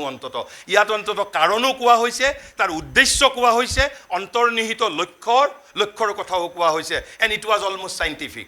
প্ৰথমতে সত্যক ডিস্কভাৰ কৰা হৈছে, তাৰপিছত সেই সত্যক জীৱনৰ মাজত অভিব্যক্ত কৰিবলৈ প্ৰয়াস কৰা হৈছে। আৰু তাৰপিছতেই কৈছে ভাৰতৰ যিটো বিখ্যাত যুগ, প্ৰায় 1 সহস্ৰাব্দ ব্যাপ্ত। ইয়াত যদি সংস্কৃতৰ ছাত্ৰ ছাত্ৰী আছে, শিক্ষক শিক্ষয়িত্ৰী আছে, তেওঁলোকে জানিব যিটো পাশ্চাত্যবাসীসকলেই নাম দিছে সংস্কৃত সাহিত্যৰ বিখ্যাত ধ্ৰুপদী যুগ, the classical age of Sanskrit literature. এইটো কোনটো যুগ? সাধাৰণভাৱে মই কৈছোঁ কালিদাস ভৱভূতি ভৰ্তৃহৰিৰ যুগ, শংকৰাচাৰ্যৰ যুগ, আপোনাৰ ৰামানুজমৰ যুগ। অৰ্থাৎ কৈছে এই বিখ্যাত ভাৰতবৰ্ষৰ ক্ৰিয়েটিভ এজ বুলি কৈছে। এই ক্ৰিয়েটিভ এজটোত ফেকাল্টি কি আপোনাৰ ইউজ কৰা হৈছিল? কৈছে প্ৰথমতে ইনটিউটিভ মাইণ্ড, তাৰপিছত ইণ্টেলেকচুৱেল মাইণ্ড। কৈছে এই যুগত কৈছে এই ইণ্টেলেকচুৱেলিটিয়ে যেতিয়া একেবাৰে কালমিনেশ্যন পাইছে, একেবাৰে পৰম অৱস্থা পাইছে যেতিয়া, কৈছে সাহিত্য, দৰ্শন, শিল্প, ৰাজনীতি, সমাজনীতি সকলোতে অবাধ বিচৰণ। আপুনি এই যুগতেই ভাৰতৰ 64 কলা, ভাৰতৰ বিখ্যাত শাস্ত্ৰ, আনকি হাতী কেনেকৈ পালন কৰিব লাগে, ঘোঁৰা কেনেকৈ প্ৰতিপালন কৰিব লাগে, শৃংগাৰ ৰসৰ ওপৰত কি বস্তু ভাৰতে আৰু এই পিৰিয়ডটো কোনখিনি সময়? মোটামুটি সাধাৰণভাৱে কোৱা হয় আমাৰ ফাৰ্ষ্ট 1000 ইয়াৰ্ছ এডি, যিটো প্ৰথম 1000 এডি। কিন্তু এইটো একেবাৰে স্পেচিফিক সময়সীমা নহয়। আপুনি ধৰক খ্ৰীষ্টপূৰ্ব 200 বছৰমান আগৰ পৰা আপুনি এক প্ৰকাৰ ভাৰতত যিটো 1200 খ্ৰীষ্টাব্দত ইছলামিক শাসন প্ৰতিষ্ঠিত হৈছে, আপ টু তেতিয়ালৈকে আপুনি এক প্ৰকাৰে আপুনি ক'ব পাৰে সংস্কৃত সাহিত্যৰ ধ্ৰুপদী যুগ। ইয়াত এফালে হ'ল যিটো বৌদ্ধিকতা আৰু আনফালে দাৰ্শনিক বিচাৰধাৰা, অৰ্থাৎ ৰামানুজম, তাৰপিছত আপোনাৰ শংকৰাচাৰ্য, এই যিবোৰ আপোনাৰ লেখকৰ যিবোৰ সৃষ্টি, সেই সৃষ্টিবোৰো আমি ভাৰতৰ যিবোৰ দৰ্শন সেইবোৰো আমি এই সময়ত পাওঁ। আৰু কৈছে যিবোৰ একেবাৰে আমাৰ ক্ৰিয়েটিভ, একেবাৰে শকুন্তলাৰ পৰা আৰম্ভ কৰি কালিদাস ভৱভূতি ভৰ্তৃহৰি আৰু আন অগণন আছে, মই সকলোৰে নাম ক'ব নোৱাৰোঁ। কৈছে এই সতেজ চিন্তাবৃত্তিৰ খেলাই, অৰ্থাৎ ইণ্টেলেকচুৱেলিটিৰ খেলাই ক্ৰমশ যেতিয়া পাণ্ডিত্য, সাহিত্য, বিজ্ঞান, শিল্পকলা, সমাজনীতি, ৰাজনীতি আদি প্ৰাকৃত জীৱনৰ সকলো বিষয়তে, প্ৰাকৃত জীৱন মানে পাৰ্থিৱ জীৱনৰ সকলো বিষয়তে পুংখানুপুংখতা সূক্ষ্ম পৰিমাৰ্জন আৰু অনুসন্ধিৎসাৰে বিকশিত মঞ্জৰিত হৈ উঠিল, তেতিয়াই এই যুগৰ পূৰ্ণ পৰিণতিয়ে দেখা দিলে। অৰ্থাৎ দি এজ অফ ইণ্টেলেকচুৱেলিটিৰ পূৰ্ণ পৰিণতি, একেবাৰে কালমিনেশ্যন। আৰু যাক পাশ্চাত্যবাসীসকলে সংস্কৃত সাহিত্যৰ ধ্ৰুপদী যুগ বা ক্লাছিকেল এজ বুলি তেওঁলোকে নামকৰণ কৰে, এই যিটো বিখ্যাত যুগ। আৰু তাৰ পিছৰ যুগটো কি? তেনেহ'লে প্ৰথম হ'ল বেদ আৰু উপনিষদৰ যুগ, তাৰপিছত ৰামায়ণ মহাভাৰতৰ যুগ, তাৰপিছত এই কালিদাস ভৱভূতি ভৰ্তৃহৰি ৰামানুজম শংকৰাচাৰ্যৰ যুগ, মই মোটামুটি কৈছোঁ। আৰু তাৰপিছতেই কৈছে যে ভাৰতবৰ্ষৰ যিটো অন্তিম দীপ্তি, দুটা যুগ, এই দুটা যুগৰ বিষয়ে আমি জনা উচিত। কিয়? আৰু আমি কৃতজ্ঞ হৈ থকা উচিত যে তাৰপিছতেই পুৰাণ আৰু তন্ত্ৰৰ যুগ, অৰ্থাৎ এই ধ্ৰুপদী যুগৰ শেষৰ ফালেই, কিন্তু ঘাই খুঁটিত নহয়, এটা পৃথক সুঁতিৰে আমাৰ যিটো ভক্তি আন্দোলনে দেখা দিছিল এটা পৃথক খুঁটিৰে ঘাই খুঁটিত ইট ৱাজ ইণ্টেলেকচুৱেলিটি অল ইণ্টেলেকচুৱেলিটি তাত যেন যিটো আমাৰ প্ৰথম যুগৰ যিটো স্পিৰিচুৱেল লাষ্টাৰ অলপ যেন আঁতৰি গৈছে কিন্তু একেবাৰে যোৱা নাই কিন্তু তাত যিটো ডমিনেট কৰিছিল ইট ৱাজ ইণ্টেলেকচুৱেলিটি সেই যুগত আনকি সেই যুগত কৈছে এই যুগতেই সৌন্দৰ্যবোধৰ চৰম বিকাশ হৈছিল ক'ত সংস্কৃত সাহিত্যৰ ধ্ৰুপদী যুগত কৈছে সকলো ধৰণৰ হৃদয়বৃত্তি তথা ইন্দ্ৰিয়ানুভৱ আনকি মাথো সেয়ে নহয় ভোগ তথা ইন্দ্ৰিয়পৰতাৰ ৰহস্যও ভাৰতে এই যুগতে বিচাৰ খোচাৰ কৰি চাইছিল গতিকে এই যুগটোৱেই ভাৰতৰ যিটো আমি আধুনিক যুগৰ সমপৰ্যায়ৰ যুগ বুলি ক'ব পাৰোঁ কিন্তু অন্তৰালত স্পিৰিচুৱেলিটি ৱাজ দিয়াৰ বাট ডেট ৱাজ নট প্ৰমিনেণ্ট আৰু সেই যুগত আধ্যাত্মিক যিটো ভাৰতৰ যিটো নিৰৱচ্ছিন্ন প্ৰবাহ সেইটো প্ৰবাহিত হৈছিল এটা পৃথক খুঁটিৰে আৰু সেই খুঁটিটো কৈছে কি but the all spiritual reign behind all this mental and all this vital activity মানে প্ৰাণৰ খেলা যিটো কামনা বাসনা ভোগ ঐশ্বৰ্য আমাৰ ইণ্টেলেকচুৱেলিটি চিন্তাবৃত্তিৰ খেলা এইটোক মানে প্ৰাণৰ খেলা বুলি কৈছে যে প্ৰাণ আৰু মনৰ খেলা কৈছে vital activity and its later period the post classical অৰ্থাৎ ক্লাছিকেল এজৰ পিছত শ্ৰী অৰবিন্দই তাক নামকৰণ কৰিছে পষ্ট ক্লাছিকেল অৰ্থাৎ ক্লাছিকেল এজৰ একেবাৰে শেষ অৰ্থাৎ যেতিয়া আমি মোগলৰ শাসনৰ অধীনত আছিলোঁ তেতিয়া এই বৈষ্ণৱ ধৰ্ম আন্দোলন এই বৈষ্ণৱাইট ধৰ্ম আন্দোলন ৱাজ ভেৰি মাছ এক্টিভ আৰু সেই সময়ত যদি ভাৰতত বৈষ্ণৱ ধৰ্ম আন্দোলন সৰ্বত্ৰ দক্ষিণ উত্তৰ পশ্চিম উত্তৰ পূব সকলোতে এই বৈষ্ণৱ ধৰ্ম আন্দোলনে ভাৰতক ৰক্ষা কৰিছে যদি সেই সময়ত এই বৈষ্ণৱ ধৰ্ম আন্দোলন নাথাকিলেহেঁতেন ভাৰত তেতিয়াই নিশ্চিন্ন হৈ গ'লহেঁতেন কৈছে যে but the all spiritual reign behind all this mental and all this vital activity and its later period the post classical আটাইতকৈ ডাঙৰ কথা এই বৈষ্ণৱ ধৰ্ম আন্দোলনৰ জৰিয়তে কি কৰিব বিচাৰিছিল ভাৰতবৰ্ষই আপুনি লক্ষ্য কৰক প্ৰথমতে ইনটিউটিভ মাইণ্ড তাৰপিছত ইণ্টেলেকচুৱেলিটি এইবাৰ ভাৰতবৰ্ষই হাতত কি স্কিম লৈছে জানে বৈষ্ণৱ ধৰ্ম আন্দোলনৰ জৰিয়তে মানুহৰ নিম্ন জীৱনটো মানুহৰ প্ৰকৃতি নিম্ন প্ৰকৃতি তাক হেনো উদ্ধাৰিত কৰিব date was the change of বৈষ্ণৱ আমি যিটো ভক্তি মুভমেণ্টৰ মুঠৰ ওপৰত জ্যোতিপ্ৰসাদে কোৱা ৰূপান্তৰেহে জগত ধুনীয়া কৰে হেজ টু টেক প্লেচ মানুহক মুঠৰ ওপৰত পশু মানৱৰ পৰা বীৰ মানৱৰ পৰা দেৱ মানৱলৈ ৰূপান্তৰিত কৰিবই life has to be a journey from অসতু মা সৎগময় তমসু মা জ্যোতিৰ্গময় মৃত্যুৰ মা অমৃতম গময় That is the sense of becoming narottama to Narayana হুৰ একেখিনি কথাই সেই একে বৃহদাৰণ্যক উপনিষদৰ এই কথাখিনিকেই জ্যোতিপ্ৰসাদে কৈছে তোৰে মোৰে আলু কৰে যাত্ৰা আমি পালোঁ জীৱনৰ অৰ্থ অভিনৱ দিছ অৰ্থ অভিনৱ ইজ দি মৃত্যুৰ মা অমৃতম গময় তেনেহ'লে অমৃতম গময় হ'ব লাগিলে there has to be integral perfection of our whole being গতিকে প্ৰথমতে লৈছে ইনটিউটিভ মাইণ্ড তাৰপিছত ল'লে ইণ্টেলেকচুৱেলিটিক এইবাৰ টেক আপ কৰিছে লোৱাৰ লাইফ কোনে বৈষ্ণৱ ধৰ্ম আন্দোলনে কৈছে saw a lifting up of the whole lower life এই বৈষ্ণৱ ধৰ্ম আন্দোলন চৈতন্যদেৱেই কৰক যোনেই যি নকৰক অন্তৰালৰ হিডেন এজেণ্ডা আছিল নিম্ন প্ৰকৃতিটোক অৰ্থাৎ আমি পশু মানৱ হিচাপে জন্মগ্ৰহণ কৰোঁ আমাক অন্তত বীৰ মানৱলৈ ৰূপান্তৰিত কৰাৰ হিডেন এজেণ্ডা ৱাজ দিয়াৰ নিম্ন প্ৰকৃতিক টুক আপ কৈছে saw a lifting up of the whole lower life and impressing upon it of the values of the spirit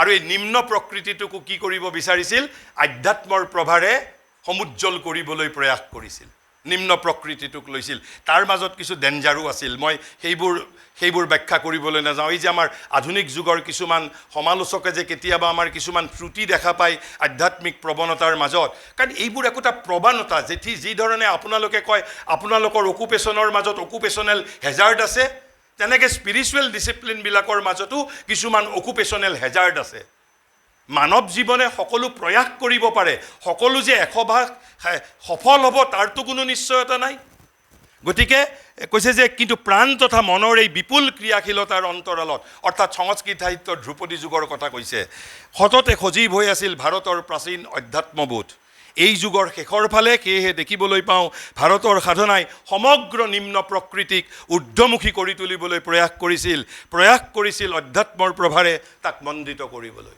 আমি ইয়াতে ভক্তি আন্দোলন বৈষ্ণৱ ধৰ্ম আন্দোলনৰ ক্ষেত্ৰত আমি ইয়াতে বাদ বিতণ্ডাত আমি লিপ্ত থাকোঁ যে আমি নাম প্ৰসংগ কৰিম নে আমি কৰ্মকাণ্ড কৰিম। মুঠৰ ওপৰত তুমি কৰ্মকাণ্ডই কৰা, তুমি নাম প্ৰসংগই কৰা, lower life has to be lifted up.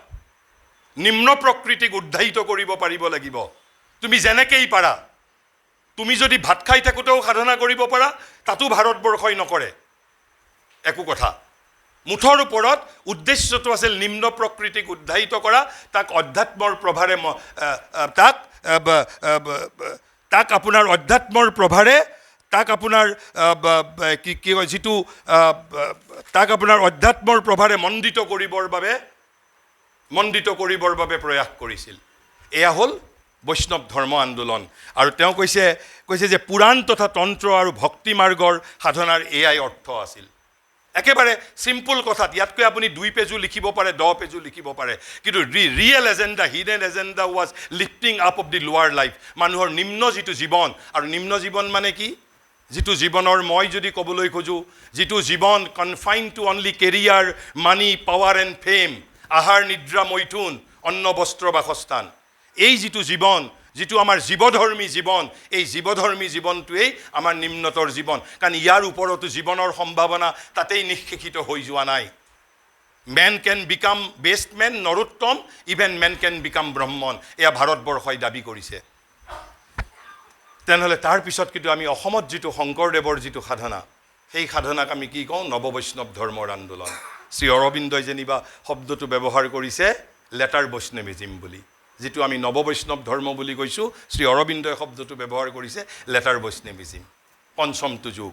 কৈছে later Vaishnavism, the last fine flower of the Indian spirit বুলি কৈছে, যে ভাৰত প্ৰতিভাৰ অন্তিম দীপ্তি, and that is the last age. তাৰপিছতেই যিটো আধুনিক যুগ, যিটো ইষ্ট ইণ্ডিয়া কোম্পানী, আধুনিক গণতন্ত্ৰ, আধুনিক সমাজতন্ত্ৰ, সেই সকলোবোৰৰ দ্বাৰা আমি যিটো অভাৰৱেলমড হৈছোঁ। গতিকে ভাৰতবৰ্ষৰ যিটো অতীত ভাৰতবৰ্ষৰ এটা যাত্ৰা শেষ হৈছে এই নৱবৈষ্ণৱ ধৰ্মৰ আন্দোলনৰ সমানে সমানে।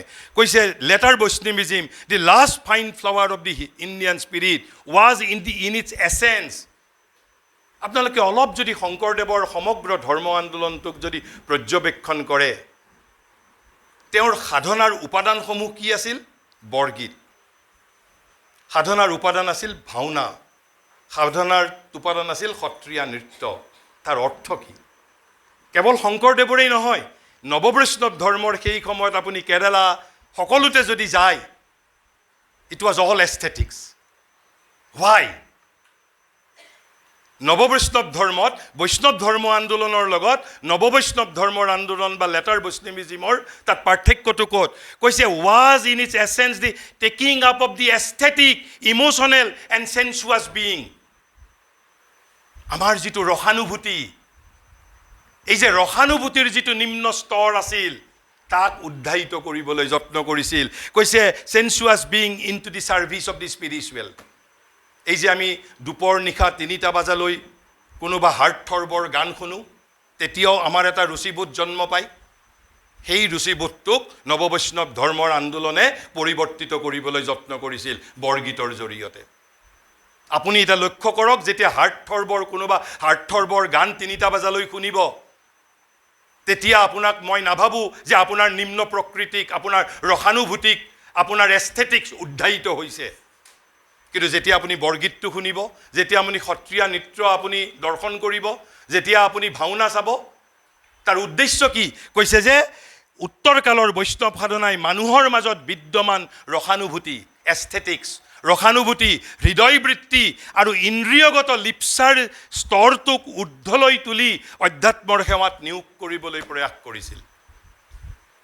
হয়তো অসমত বৰগীত, ভাওনা, সত্ৰীয়া নৃত্য, ক'ৰবাত হয়তো কুচিপুড়ি নৃত্য, ক'ৰবাত ভাৰত নৃত্যম, বিভিন্ন জাগাত বিভিন্ন ধৰণৰ ৰূপ আপোনাৰ পৰিগ্ৰহ কৰিছিল। কিন্তু উদ্দেশ্য আছিল, এতিয়া প্ৰথমতে চাওক ইনটিউটিভ মাইণ্ড, ছেকেণ্ডত ইণ্টেলেকচুৱেল মাইণ্ড, তাৰপিছত হ'ল ইণ্টেলেকচুৱেল মাইণ্ডৰ পূৰ্ণ পৰিণতি, কালমিনেশ্যন, তাৰপিছত লোৱাৰ লাইফ, তাৰপিছত কি ভাৰতবৰ্ষই টেক আপ কৰিব যত্ন কৰিছিল?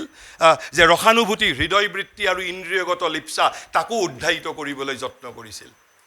আমি হিষ্ট্ৰীক এই ধৰণে আমি পঢ়িবলৈ যত্ন নকৰোঁ কৈছে উত্তৰ কালৰ বৈষ্ণৱ সাধনাত এনেদৰে পূৰ্ণৰূপে প্ৰদীপ্ত হৈ উঠিল ভাৰত প্ৰতিভাৰ অন্তিম দীপ্তি কিয় অন্তিম দীপ্তি বুলি কৈছে তাৰ পিছতেই ভাৰতবৰ্ষৰ অধঃপতনৰ যুগ আমি যদি শংকৰদেৱৰ সময়ৰ পিছতেই শংকৰদেৱৰ সময়ৰ জৰিয়তে সমগ্ৰ ভাৰতবৰ্ষতেই তাৰ পিছতেই ইষ্ট ইণ্ডিয়া কোম্পানী ভাৰতবৰ্ষত আহিছে আপোনাৰ আধুনিক যুগে দেখা দিছে আৰু আধুনিক যুগৰ পিছৰ পৰা বাকীখিনি ঘটনা আপোনালোকেও জানে কিন্তু মই ব্যাখ্যা কৰিব লাগিলে বেলেগ ধৰণৰ হ'ব কিন্তু মোৰ মুখ্য উদ্দেশ্যটো আছিল এই যিটো ভাৰতবৰ্ষক অতীত ভাৰতবৰ্ষখনক এই এঘণ্টাৰ ভিতৰত আপোনালোকৰ সন্মুখত উত্থাপিত কৰা যাতে ভাৰতবৰ্ষইনো অতীতত কি কৰিছিল কি উদ্দেশ্য আছিল ভাৰতবৰ্ষৰ গতিকে ভাৰতবৰ্ষৰ আৰু সেই দৃষ্টিৰে আমি ভাৰতীয় জ্ঞান প্ৰণালীক ভাৰতৰ জ্ঞান প্ৰণালীয়ে যুগে যুগে কি ধৰণে কাম কৰিছিল তাৰ মূল কথা মই আকৌ ক'লোঁ ফ্ৰম নৰ টু নৰোত্তম নৰোত্তম টু নাৰায়ণ ফ্ৰম